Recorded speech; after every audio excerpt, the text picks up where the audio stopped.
All right, I am glad that we're here. We're looking at from last week. We're moving on to letter 4. We may even go to letter 5 tonight, depending on. And I can't imagine 6, but certainly 4 and 5, I think, are within our grasp. Just a quick review. You all know that Screwtape, so he's the senior demon, and he is writing letters to Wormwood. Now, if you'll notice, this style is familiar to us because all of the biblical letters that Paul wrote to Thessalonians, Colossians, Galatians, Philippians, these were all responses to letters that he got. So Lewis is using the same style of, you have to discern. Paul names some of the things that are going on in Thessalonica because he's saying, basically, you said that you've got a problem with people claiming that they're leaders in the church and they're not. Well, I'll tell you. But there are other times when he's a little more oblique, and he gives them advice about something that he doesn't say what it is, but we figure it out because the advice is pretty pointed. So Lewis is using the biblical letters of Paul as his template for doing this letters to Screwtape. So it's a well-trod. And I think I remember, if you remember me telling you, this is really kind of a satirical spiritual autobiography. When Lewis was, when he converted to Christianity, this is basically what he went through. And he's just come back and put it down in book form so everybody else can read it. And if they're going through the same thing, they won't feel like they're crazy or they're worthless, or they've done something wrong. So, all right, let's see. Let's get us going. I have closed my other window. What do you think of that? Okay. 1 second. Sorry about that, folks.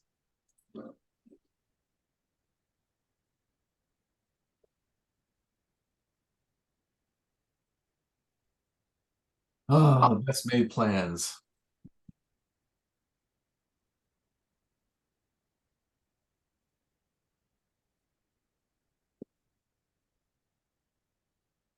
There we go. Letter 5. Oh, boy, that's jumped in there quick. Okay, let's see. All right, here we go.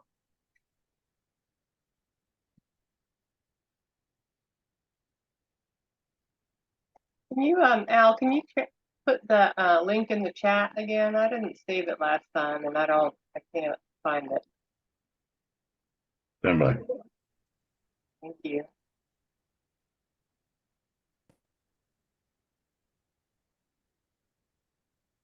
Ready? Letter 5. My dear Wormwood, it is a little bit disappointing to expect a detailed report on your work and to receive instead such a vague rhapsody as your last letter. You say you are delirious with joy because the European humans have started another of their wars. I see very well what has happened to you. You are not delirious, you are only drunk. Reading between the lines in your very unbalanced accounts of the patient's sleepless night, I can reconstruct your state of mind fairly accurately. For the first time in your career, you have tasted that wine, which is the reward of all. We should be doing 4, shouldn't we? Yeah. Okay, hang on. Let's see if I can get to 4. Sorry about that. There we go. That was easy. Letter 4. My dear Wormwood, the amateurish suggestions in your last letter warn me that it is high time for me to write to you fully on the painful subject of prayer. You might have spared the comment that my advice about his prayers for his mother proved singularly unfortunate. That is not the sort of thing that a nephew should write to his uncle, nor a junior tempter to the undersecretary of a department.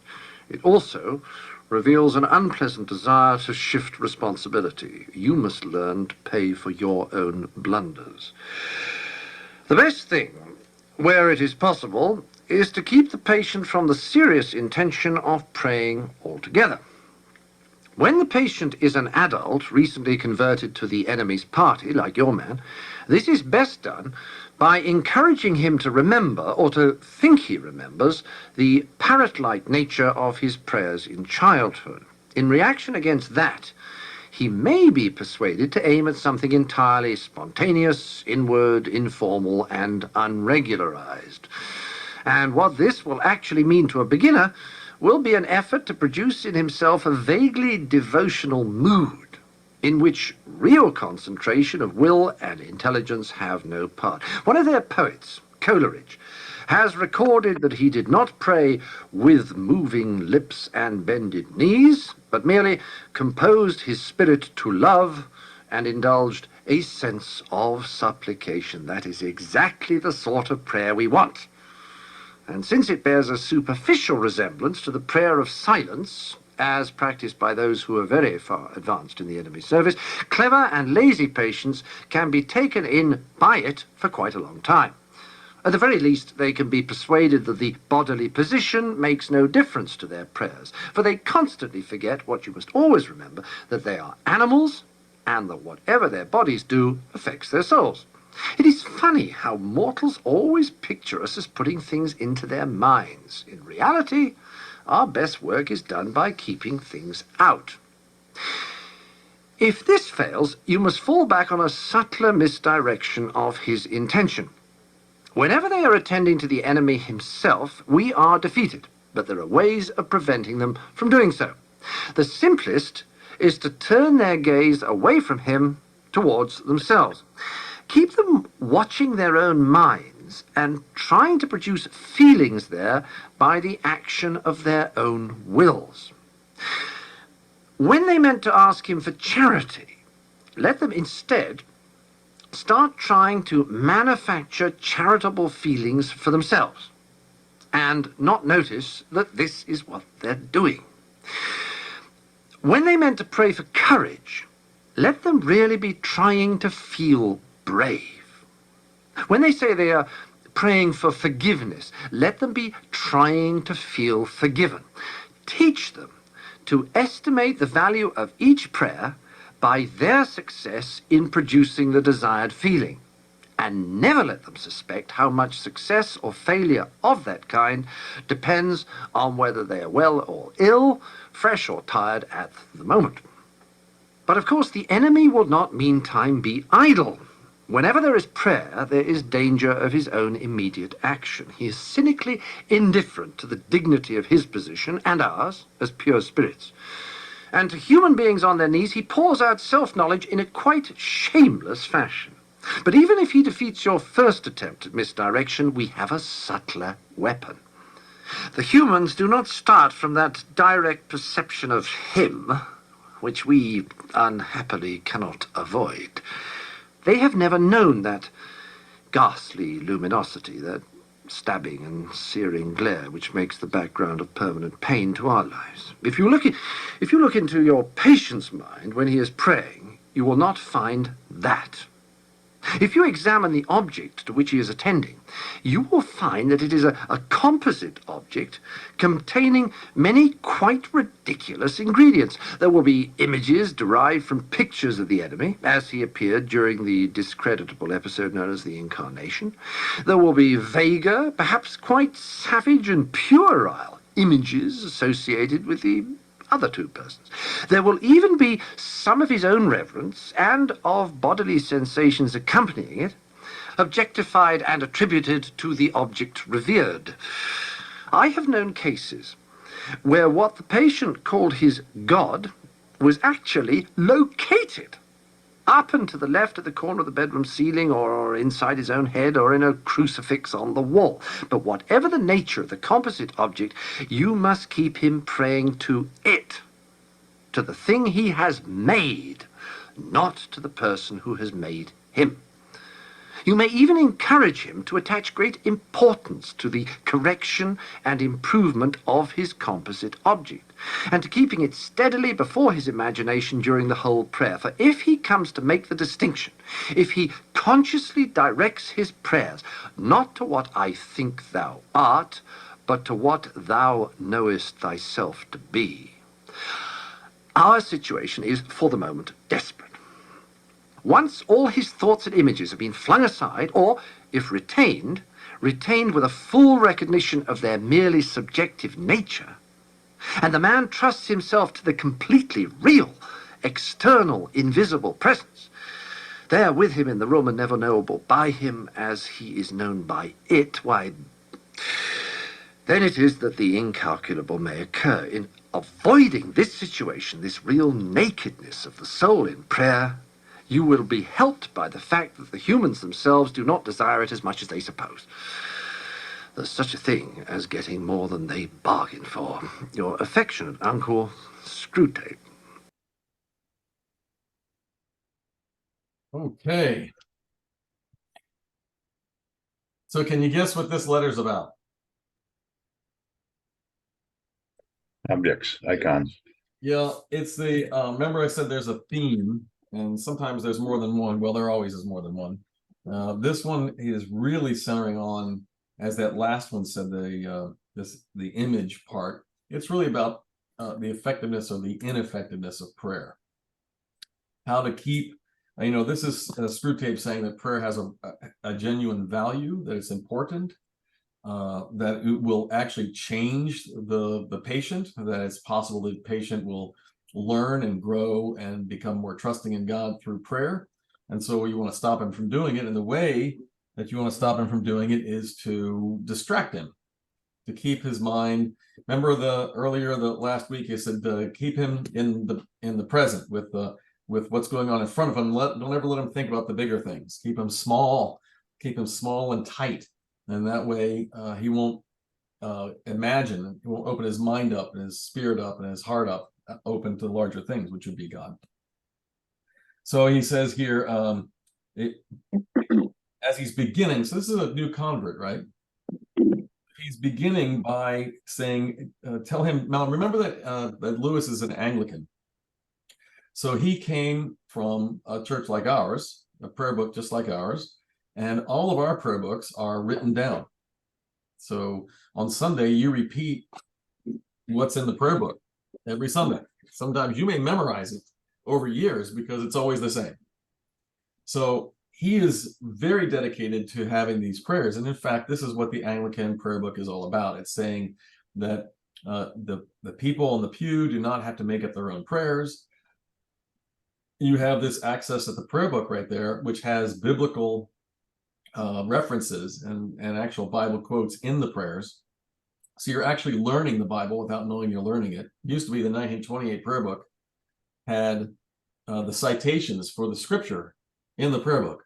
And in their great wisdom, and they did the 1979 prayer book, they took out all the references. So you don't know what you're referencing anymore, which is very sad. Maybe in the next prayer book, if it ever comes out, they'll put that stuff back in. But he's saying this. He said it's best done by encouraging him to remember to think he remembers the parrot-like nature of his prayers in childhood. So this is what mom and dad taught us, right? Now I lay me down to sleep, pray the Lord my soul to keep. God bless Daddy, God bless Mommy, God bless Martin, God bless Susan. I'll never forget those prayers there, and I say them quite often, even exactly like I did when I was a kid. They mean a lot more to me now than they did several years ago. I mean, 15, 20 years ago. And they meant a lot to me when I was a child. But if we don't change the way that we're approaching them, if they continue to be, or if they were at the beginning just something that I said or you said because mom or dad said say this, and it just becomes repeating it back for the sake of repeating it back, and you didn't understand it then, but it didn't make any difference. You see, mom said, pray for this, pray this way, and you prayed this way. You had no idea what you were saying, but you were doing it because mom said it. So now when you start out as a new convert, this man here, he's saying, let him fall into that trap like he did back then. Let him revert back to childhood where he just repeats the prayers that are given to him.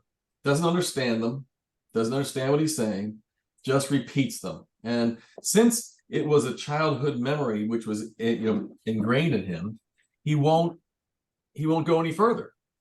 He won't go back to the prayers and try to find out. I mean, how many of us have visited? I've obviously done it, but how many of us have really revisited the prayers we learned when we were kids?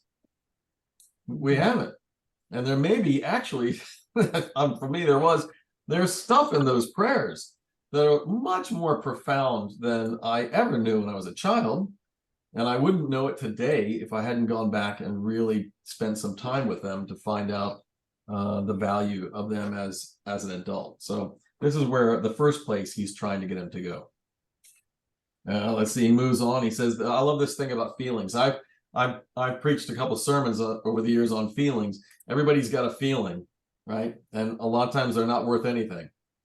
People get mad at each other, they get upset with each other, they get whatever with each other, and it's based on nothing or almost nothing or a misunderstanding of something that's nothing.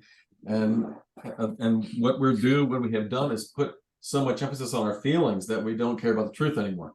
We just care about the way we feel about it. So he's saying, yeah, do that. Get them to go to this place of feelings. Let them rely on the feeling and not rely on an intellectual understanding and a pursuit of God from his head. The feelings will come. They'll follow along. We're a whole unit. We're not broken up. But don't let him think about it. Let him feel it. And when he's doing this, if he gets in the habit, like the childhood thing, he'll begin to manufacture the feeling in his prayer. So that's where he said, manufacture charitable feelings in themselves. When he's trying to feel charity, instead let him start to feel charitable, manufacture charitable feelings. Notice what he's doing. When they mean to pray for courage, let them feel brave. If they want to be praying for forgiveness, let them feel that they are forgiven. So really, he's pushing it back on the person. And you may have experienced this. I know I have, and I've certainly heard other people who have we're praying for something, they're praying for themselves, they're praying for somebody else, and they get this feeling of kind of a small euphoria, and they come out of their prayers and they're like, it's okay, I just know I have this feeling, and that's wonderful, it's great. Maybe that feeling is actually part of God's gift and God's presence to them, but we don't investigate it any more than that. The person gets the feeling and it stops right there. And usually the prayers do too. They're praying to get this feeling of all things are okay, and they stop praying because they don't have to pray anymore because it worked. It's going to wear off in 30 minutes, but they don't think about that. He's saying, keep them in that place. Now, this quote from Coleridge is fascinating. He said, one of their poets, Coleridge, has recorded that he did not pray, quote, with moving lips and bended knees, but merely, quote, composed his spirit to love and indulged a, quote, sense of supplication. That is exactly the sort of prayer we want, and since it bears a superficial resemblance to the prayer of silence practiced by those who are very advanced in the enemy's service, clever and lazy patients can be taken in for it for quite a long time. So this is a poem by Coleridge. Let me see, hang on a minute. Where are you, Coleridge?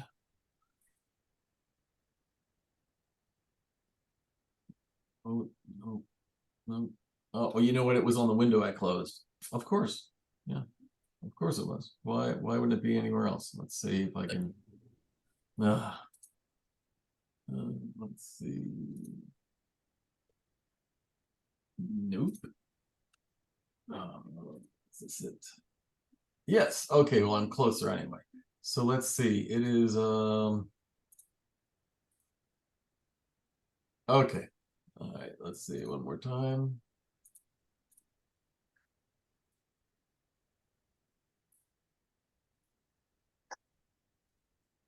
Almost there. I'm running out of places to look.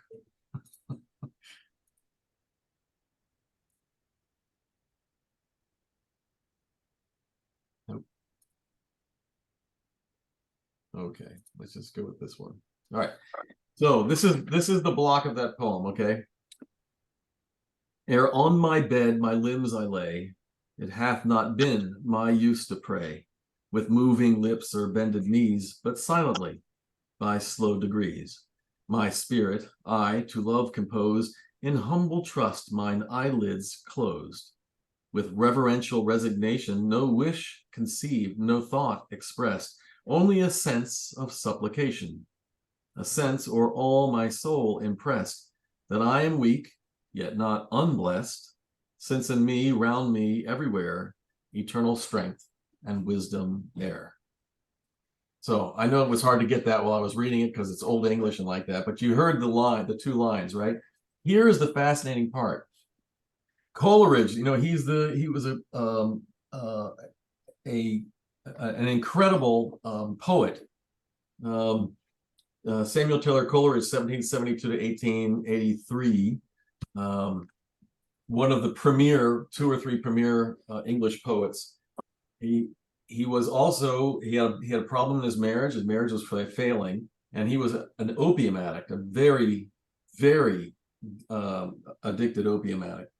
And he composed this prayer during a 3-day period where he was coming off, he was stopping, he was trying to quit, and so he was going through withdrawal. And this whole poem, that's only one verse, I think it's 4 verses. This section that's not actually what he's saying. Screwtape has taken his lines out of his poem, in which he is really lamenting. The whole poem is a cry for help. It gets really terrible later on, where he's talking about agony and the horrors that he's going through because he's hallucinating and everything else. But what he's saying is, I've tried this prayer and I think it's worked, but then I tried this prayer and I think it's worked, and I'm going to do this and I think it's going to work. And the next thing he said, I tried all these prayers, and where is God? Because God is not answering me, but I know that I'm doing what I should do. But Screwtape takes them out of context and uses them almost the exact opposite. It makes Coleridge sound like he's saying he's being flippant, with moving lips and bended knees, but merely compose a spirit of love, indulge a sense of supplication. That's the kind of prayer we want. Very superficial, very, and that's not what he's doing. Now, the feeling is that Lewis knew this. Lewis was doing this. So what he's done right here is kind of a secret little window inside of the letter. He's made Screwtape into be this consummate manipulator, where he's taking things out of context. He's misquoting Coleridge and applying his words in exactly the opposite way to his purpose. So if you didn't have the poem, we wouldn't know this, right? But we've got the poem. We know a lot of people that do that. Yes, and that's exactly why Lewis put it in here, to show that this is a common thing and it's originated in the Devils. I love the other line that he's got. It's a quote that we don't know where it came from. Not to what I think thou art, but to what thou knowest thyself to be. Can't find it. It's assumed that it might be Augustine or Anselm. I have a feeling it may be a couple of other people that I've read before, but it is a wonderful. Where is that? It's near the end. It's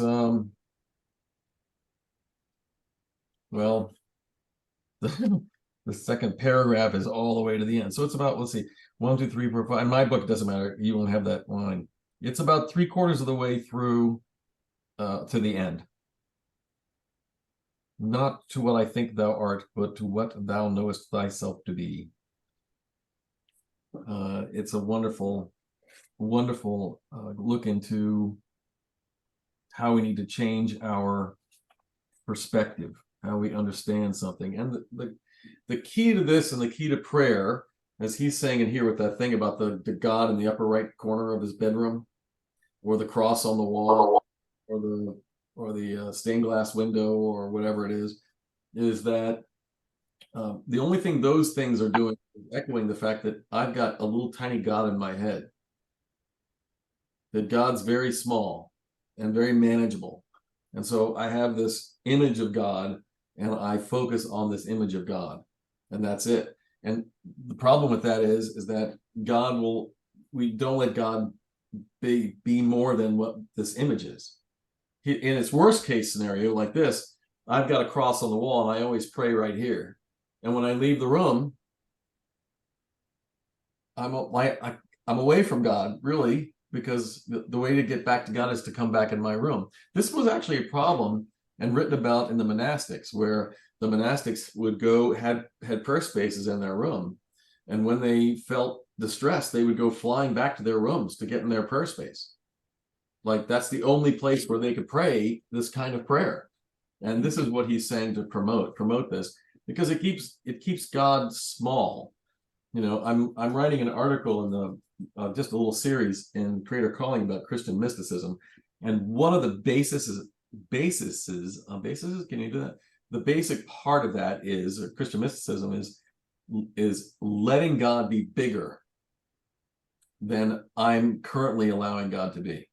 And if I allow God to be bigger, God can do things that I wouldn't normally let God do. God can interact with me in a way that before I said, you know, God can't do that. And I don't consciously say God can't do it, but I'm never in a position, I'm never praying, I'm never in a sense that anticipates God doing something. I'm always praying, help me, thank you, be with, help somebody. And it's really kind of linear. It's me praying. I don't enter my prayers thinking I'm going to be praying this, but it's entirely possible that I am going to receive something from my prayers right now in the spot, because God is able to do that.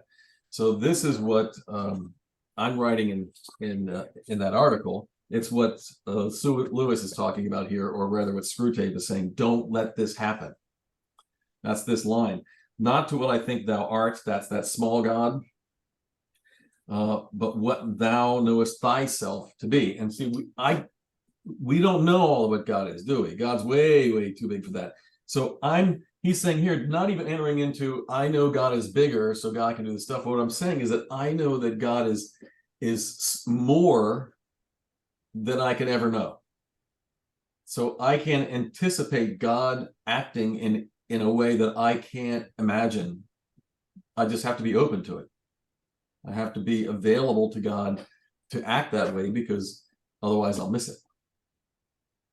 And that's really the end, what he's talking about here.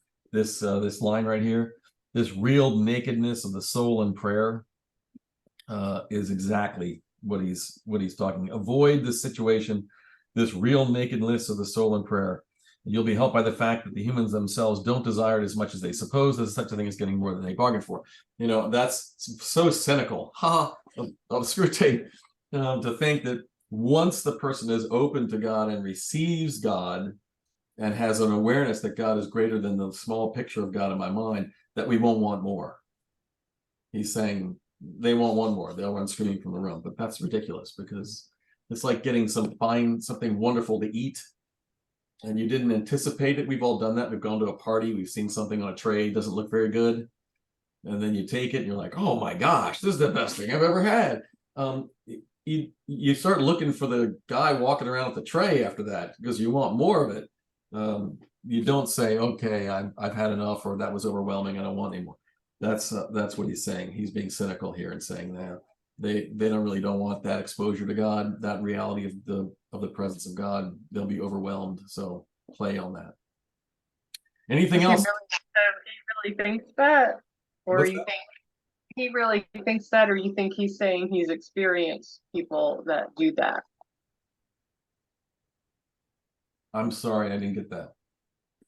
Like in this situation, you're saying he's that doesn't make any sense, but do you think he's insinuating, or and Lewis is insinuating, that he knows people like that? That have encountered God and run away? Yeah. Yes. Yeah, there certainly are people that do that. I've known people who have done that. Quite a few people have done that. There was a woman that I knew that was in the church. She was leading a retreat, co-leading retreats. She was doing, and she was a reader. She was on the prayer team, and she just imploded. She imploded, and when she was questioned what was going on, she said, the closer and closer and closer, she didn't realize that what God was going to ask of her, and then now she knows that God's this God that wants all of her. And she said, the closer I'm getting to God, the more I'm getting restricted. And we're saying, no, the closer you get to God, the more you get opened up. She said, yes, but the closer I get to God, the more I can't do the things I want to do.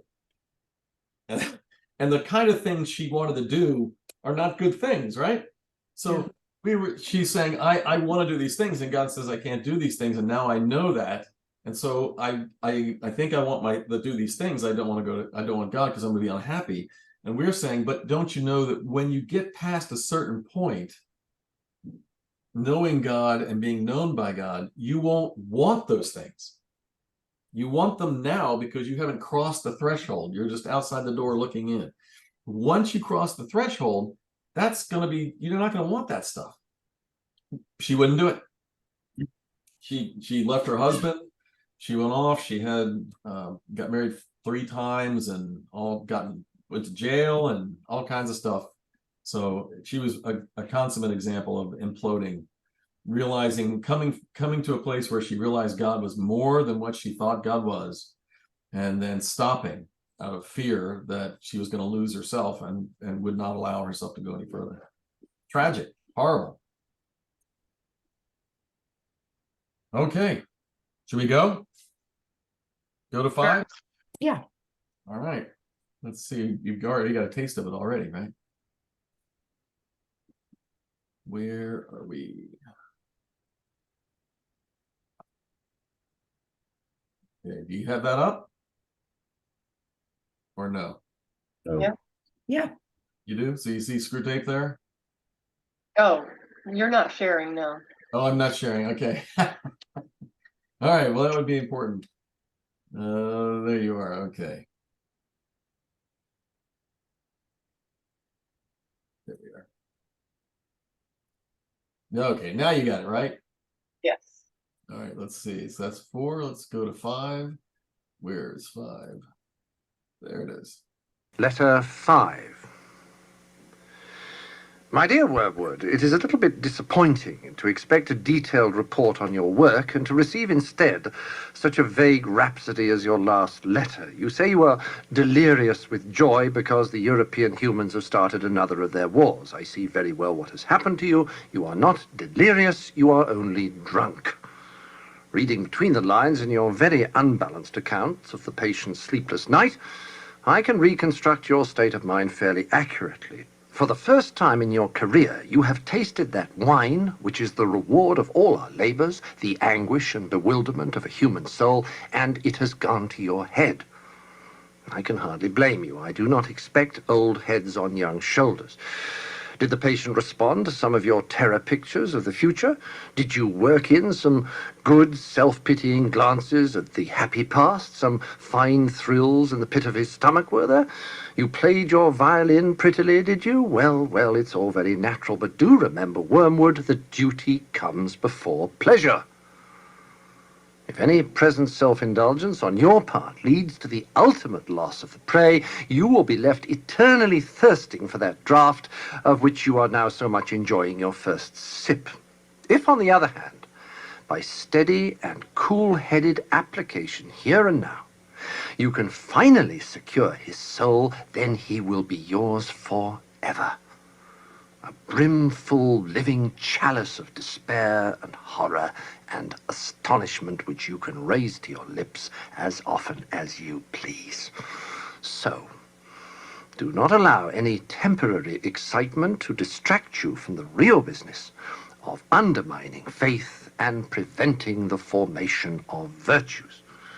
Give me without fail in your next letter a full account of the patient's reactions to the war, so that we can consider whether you are likely to do more good by making him an extreme patriot or an ardent pacifist. There are all sorts of possibilities. In the meantime, I must warn you not to hope too much from a war. Of course a war is entertaining.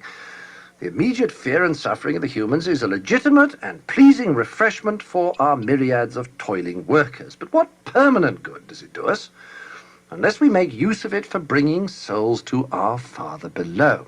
When I see the temporal suffering of humans who finally escape us, I feel as if I had been allowed to taste the first course of a rich banquet and then denied the rest. It is worse than not to have tasted it at all.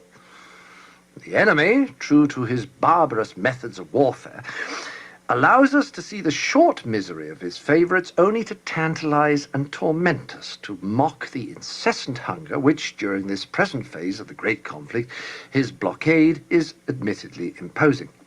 Let us therefore think rather how to use than how to enjoy this European war, for it has certain tendencies inherent in it, which are in themselves by no means in our favour. We may hope for a good deal of cruelty and unchastity, but if we are not careful, we shall see thousands turning in this tribulation to the enemy, while tens of thousands who do not go so far as that will nevertheless have their attention diverted from themselves to values and causes which they believe to be higher than the self. I know that the enemy disapproves many of these causes, but that is where he is so unfair. He often makes prizes of humans who have given their lives for causes he thinks bad on the monstrously sophistical ground that the humans thought them good and were following the best they knew. Consider, too, what undesirable deaths occur in wartime. Men are killed in places where they knew they might be killed, and to which they go, if they are at all of the enemy's party, prepared. How much better for us if all humans died in costly nursing homes amid doctors who lie, nurses who lie, friends who lie, as we have trained them, promising life to the dying, encouraging the belief that sickness excuses every indulgence, and even, if our workers know their job, withholding all suggestion of a priest, lest it should betray to the sick man his true condition. And how disastrous for us is the continual remembrance of death which war enforces. One of our best weapons, contented worldliness, is rendered useless. In wartime, not even a human can believe he is going to live forever. I know that scabtree and others are seen in wars a great opportunity for attacks on faith, but I think that view was exaggerated. The enemy's human partisans have all been plainly told by him that suffering is an essential part of what he calls redemption, so that a faith which is destroyed by a war or a pestilence cannot really have been worth the trouble of destroying. I'm speaking now of diffused suffering over a long period such as the war will produce. Of course, at the precise moment of terror, bereavement, or physical pain, you may catch your man when his reason is temporarily suspended.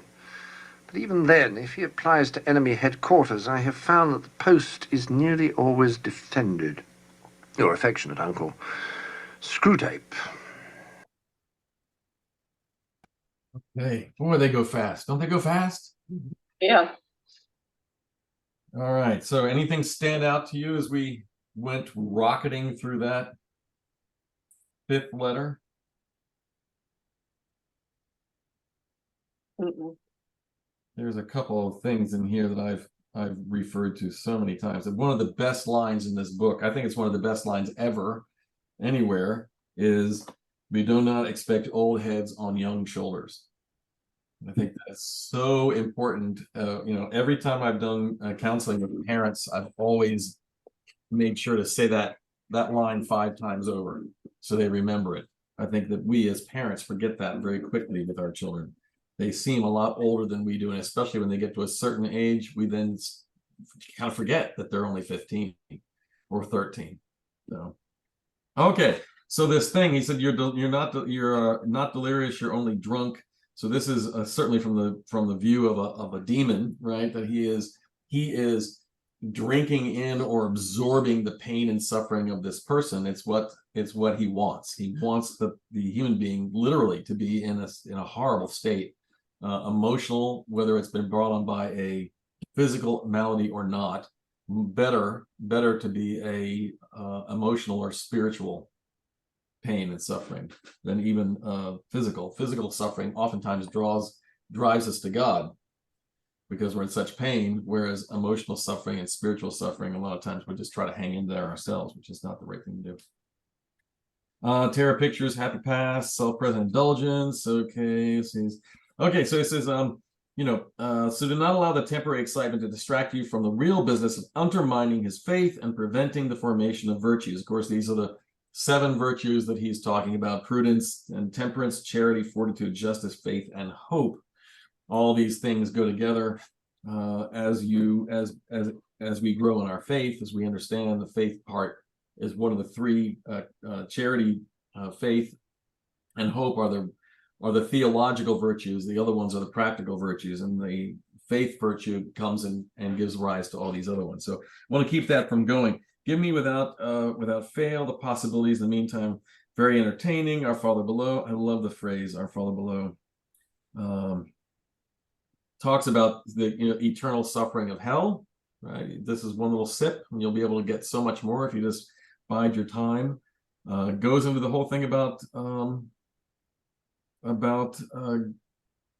God's purpose. This is the allowance of. I did this in my letter this last week. If you read it, that God allows. You say, why? You ever read the book or heard the book? Why do bad things happen to good people? Mm-hmm. First of all, the thing to remember about that book, most people don't know, is it's written by a Jewish man.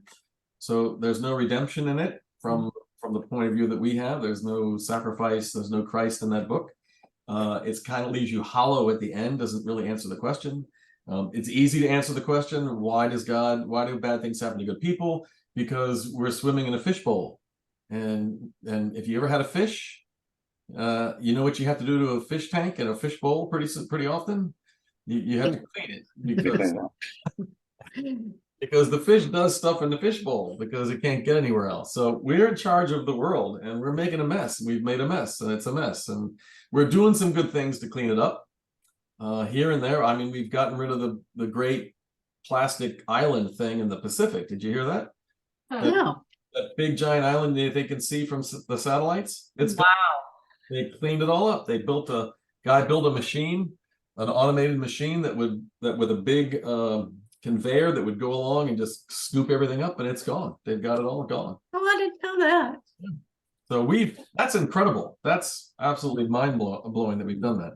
So we've cleaned it up. But if without that cleaning up, and if we didn't do that, we weren't doing it right. It was the size of Rhode Island, that floating thing of trash. Wow. That's the world we live in. The world we live in is a world that we've trashed. We make a mess of it. We introduce things. We have nuclear waste. We've got chemical waste. We have. I was going to look up just here a little while ago. I look this up every few years. I haven't looked it up in a few years, so I was going to look it up again. Do you all know that there's a coal mine burning in Pennsylvania that's been burned for 50 years? Centralia, yeah. So, and you know the town, and now much farther than the town, is completely uninhabited. You can't live there. It's toxic. It's just the fumes, the sulfur fumes are coming up. So this is us. This is what we do. So that's why bad things happen to good people, because we've introduced all kinds of trash. I just read this article. I don't know if you guys heard this. They've done this great study around the world. It's a longitudinal study. I think it was 8 or 10 years, which is huge for a study. And they've proven flat out that dementia and death, dementia and earlier death by 8 to 10 years, and a higher degree of dementia is tied directly to highly processed foods. So there, I thought there it is right there. We're getting dementia. We've taken our foods, we've injected them with every kind of chemical you can think of to keep them from growing mold, and then we eat them all day long, and we're just destroying ourselves. So that's the answer. That's why bad things happen to good people. If you inject God into it, then God says, well, I gave you this beautiful place to take care of, and I told you what to do, and this is what you've done. So God is not stepping in to say, I'm going to fix everything for you. That's not what God's doing. God's saying, I'm going to honor you into what you're doing and allow you to make the choice now. However, what God does do is God will work through every single thing that happens, no matter what it is. If it's a death, if it's an injury, if it's a sickness of myself or of another, if it's tragedy, if it's tragic, if people are dying, the wars that are going on. For the people that are left behind, the people that are still here, if we're looking for it, we will find a lesson or an inspiration or a something that is God's intention for us to find. So this is why he's saying right here, warfare allows them to see a short misery of his favorites only to tantalize and torture us, mock the incessant hunger of blah, blah, blah. Let us therefore, it's this That's why he said later on, monstrously sophistical ground that humans thought it good and were following the best they knew. And God will, if you're looking for God on the backside, God will be there. I'm looking to find out why this happened. Why did this happen? Well, I live in a fishbowl. That's why it happened. Now, how can I understand this? How can I make peace with this? How can I live with this? And how can I move forward? I need to look for God, not the little one, the little one in my mind, but the big one. And I will find God's comfort and consolation and the redemption of myself spiritually and others in this event, no matter how horrific it is. And I don't want, Screwtape does not want that to go on with this guy. Got to keep that from happening. That's why he says the war is incidental. War is good. Okay, it's fodder. Do you remember the preface? He says, in conclusion, I ought to, in conclusion, I ought to add that no effort has been made to clear up the chronology of the letters. Number 17 appears to have been composed before rationing became serious. But in general, the diabolical method of dating seems to bear no relation to terrestrial time, and I have not attempted to reproduce it. The history of the European War, except insofar as it happens now and then to impinge upon the spiritual condition of one human being, is obviously of no interest to Screwtape. It is what it is, and it's there to be used. So if it's not a war, it's a party. If it's not a party, it's a friend's bad attitude. If it's not a friend's bad attitude, it's the guy flipping you the bird on the freeway. It's just another piece of meat to use in the war, in the fight to win the patient. That's all it is. He's really making this out to say that this is a constant spiritual war between God and Satan, where we are the primary fodder for that.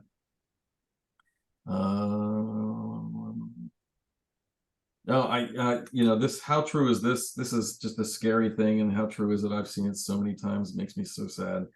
How much better for all humans to die in costly nursing homes with doctors that lie, nurses that lie, friends that lie, as we've trained them, promising life to the dying and encouraging the belief that sickness excludes all indulgences, and even if our workers know their job without holding to the suggestion of a priest, lest it should betray the sick man of his true condition. I can't tell you the number of times I've been with people that are dying with their family at their bedside saying, it's okay, it's okay, it's going to be okay. You're going to be okay. It's going to be okay. It's just, it's okay. We're okay here, and the doctors are here, and it's going to be okay. You're going to be okay. And then, the person falls into a coma and dies. It really betrays in the individual that's saying it the fear that they have of death. If the person on the bed needs to hear that, then I'm acknowledging their fear of death. And for a person of faith, it just means I don't really understand what God has promised, or I really don't believe it. Because what Paul says and said in the lessons 2 weeks ago, he said, from this place in jail, he said, I live in Christ. That's how I live my life. I live in Christ, and to die is better, because then I wouldn't be living in Christ. I'd be with Christ all the time. I've gone to heaven. And then he says, but I'm going to try to live because my job is to help you. So for as long as I'm still here, I will carry on my life in Christ, and I will continue to write you and help you and see if we can't get more people to understand who God is. So that is the way that people of faith should be approaching death in a nutshell. That I know exactly where I'm going, I know what's going to happen, and I wish I could stay longer, but I'm not worried about what happens next. I got it. It's all covered for me. So this is this terrible thing about the lying and the lying and the lying. It comes from two ways. It's broadcasting that the people don't understand or don't believe, and then it's just lying to the person that's on the bed. Just an untruth. We may say it's a kindness, and maybe it's too late for that person. Maybe it is a kindness because they are terrified and they don't know what's going on, and this will soothe them in some way. So I guess in that, it would be a kindness, I guess. What people believe, I think they're helping the person by saying those things. They're soothing them. They're calming their Yeah, whatever's going on because they're scared of dying. yeah, Yeah, they want their will to keep going. They Yeah. don't want to give up. yeah, Don't give up. You can still fight this, even though yeah, it's not possible. yeah, even though you can't. Yeah. And you know, the horror of that, I won't talk about this anymore, is that the next thing I've seen is because that becomes such an ingrained moment that, you know, they can't let go. I've watched family do heroic measures on their dying mother or their dying father, there's nothing. I mean, you're going to bring them back for 10 minutes. Yeah. I've seen that. It's horrible. It's absolutely horrible. But they're living into that whole scenario. You know, this can't happen. It can't be. Dying is the worst thing in the world. It's horrible. You can't do it. That's just not true. Not for people of faith. Maybe for somebody else, but not for us. Our best weapon is contented worldliness. It renders one of our best weapons, contented worldliness. So this is back to that myopic view that says I got my house and my front porch and my chair and my tea and my oatmeal cookies, and I don't need anything else. I'm good.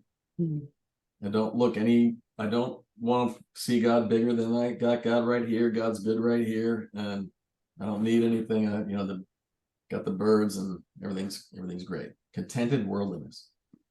Don't look beyond it. I've never understood it myself. I really have never understood that. I don't understand. I used to think a long time ago that I had the ability to just understand all the different stations and perspectives of life. And then I realized that I can't understand something that I can't understand. It's like being colorblind. Like I am colorblind. I can't see some green. So if you said, I have a shirt that I wear frequently, and Jenny says, you can't wear that because it doesn't go with what you're doing. And I'm like, why? It's like a gray. She says, that's the green one. You can't wear that. It's green. So I can't understand green, that color green. I can't. I just can't. I can't understand people that have contented worldliness. If they must not be looking inside of themselves at all and being able to be aware that there is something more. There's more to me than just this. There's more than what's going on than just this. They just won't do it. And I don't understand that. I think it must take a giant effort to stay so myopic and so small in the way that we live our lives. So certainly you can't, any Christian reading the scripture knows that Christ from the beginning, well, the Bible from the beginning to the end, but Jesus from the beginning to the end is calling the disciples to come out of themselves.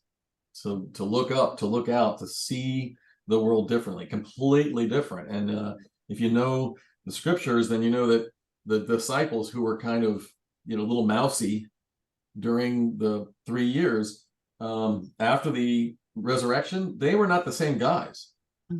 They were completely different. Peter, who wouldn't talk to a crowd on the best day of the week, he is out there after the resurrection, talking to crowds of 2,000 and 3,000 people.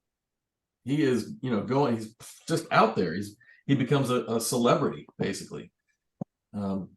That's exactly what Jesus was trying to get, was that looking outside, seeing that everything is bigger because God's there.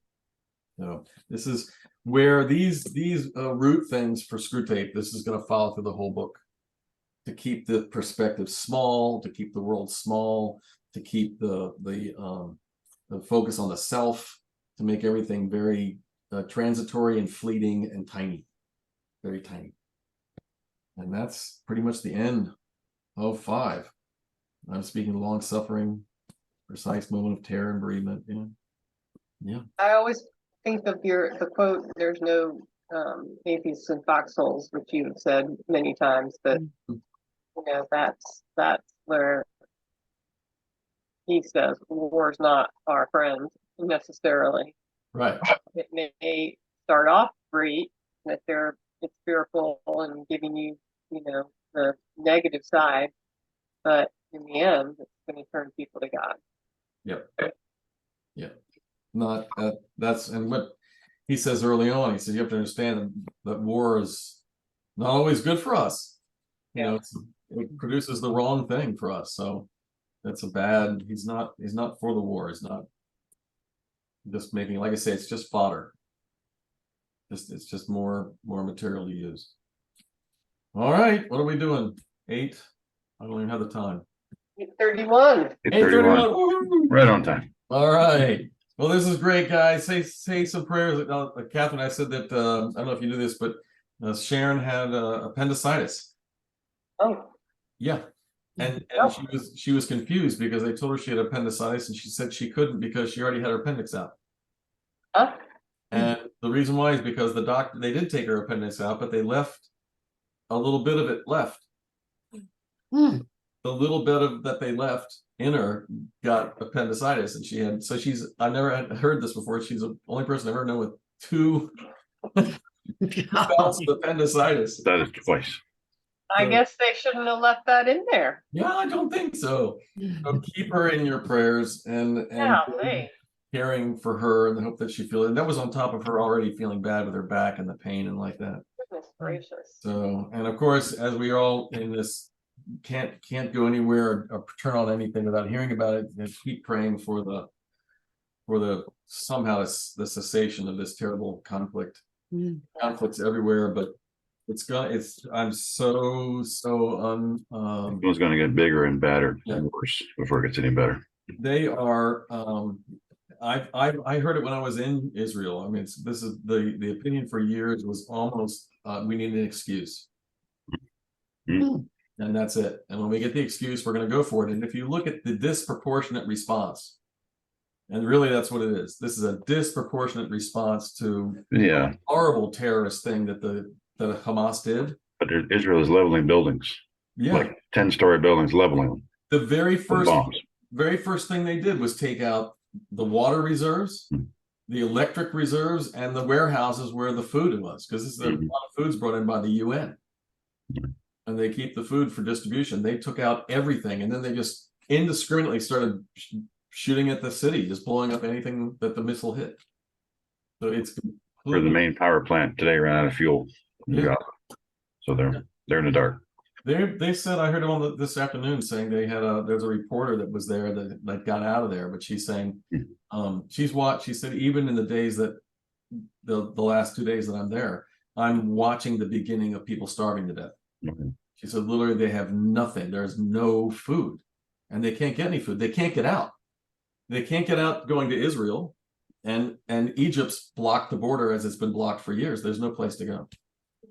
So I'm very afraid of how this thing is gonna come out. Well, the Hamas should have thought about that before they started. I think they must have. I think so. I think they get blind to what they're doing, and they just want to attack. They want to kill all the Jewish people. They want them all gone and exterminated, basically, is how they think about it. And they don't think about the big picture. Yeah, I think that's true. But then again, I think also it may be that they've come to a place where, remember, these people are terrorists. The Hamas they're talking about, these are zealots. And I think that there is a